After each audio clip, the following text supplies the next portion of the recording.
Sa panahon ng makabagong teknolohiya, wala na raw imposible ngayon. Gaya na lang ng proyektong tinatawag na e-graduation.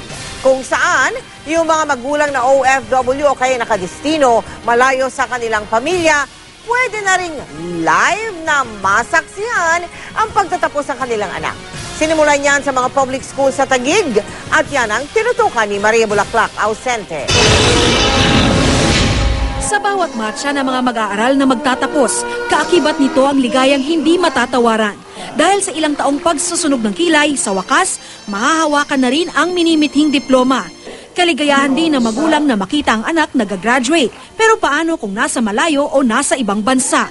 Sa proyektong e-graduation, wala ka man sa Pilipinas, hindi ka naman pahuhuli sa mahalagang araw na ito. Dahil yung kamag-anak, mapapanood mo in real time mula sa kanyang pagmarcha hanggang sa pagtanggap ng diploma. Tulad ng graduation sa Signal Village High School at Tipas Elementary School Annex sa Taguig City, live na napanood sa internet. Sa website ng munisipyo ng Taguig, hanapin ang e-graduation icon at mula roon ay maaari nang pumili ng paaralang papanoorin mula sa 34 na mga pampublikong elementary at high school ng lungsod na nakaschedule sa buong linggo. Kaya ang graduating high school student na si Jomel Taduran kaagad nag-video call sa inang nasa Hong Kong.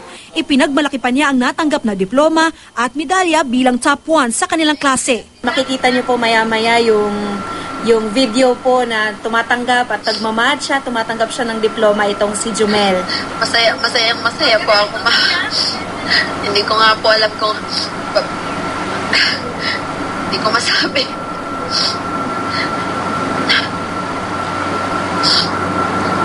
Anak, congratulations.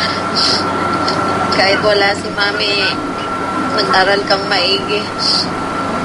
Hindi naman napigilang maiyak ni Aling Margarita. Sa 10 taong pagtatrabaho raw niya bilang domestic helper sa Hong Kong, ni minsan daw ay hindi siya nakadalo sa graduation ng anak. Ang tagal ko pong pinangarap na pag-graduate ang anak ko sana man lang masabitan ko sila ng medalya. Kaya lang po, hindi ko pong magawang umuwi. Hindi niya napanood ng live ang graduation pero maaari pa namang i-replay ito. Maganda po kasi po, kahit pa paano po, nakita ko po yung anak ko. Tagal-tagal ko na po, 4 years na po, hindi ko siya nakita sa personal. At least kahit pa paano po sa graduation na program nyo, nakita ko yung anak ko. Ngayong magkokolehiyo na si Jomel, dobling pagsisikap daw ang gagawin ng ina. Kung course, computer engineering. Computer engineering ko po yung course. Computer engineering kukunin mo? Sa PUP. Okay lang sa akin yun, anak ko, kung ano ang gusto mong course. Nasa sayo kasi ikaw naman ang mag-aaral Ako, nandito lang. Suporta lang. Mag-ingat ka dyan. Miss ka na namin ni Kuya. Anak, kahit malayo ang mami mo, mahal na mahal ko kayo ni Kuya mo. Mag-aral kang mabuti. Ayon sa IT Department ng Taguig, kalahating araw lang daw nilang sinetap ang e-graduation. Wala pa raw silang ginastos.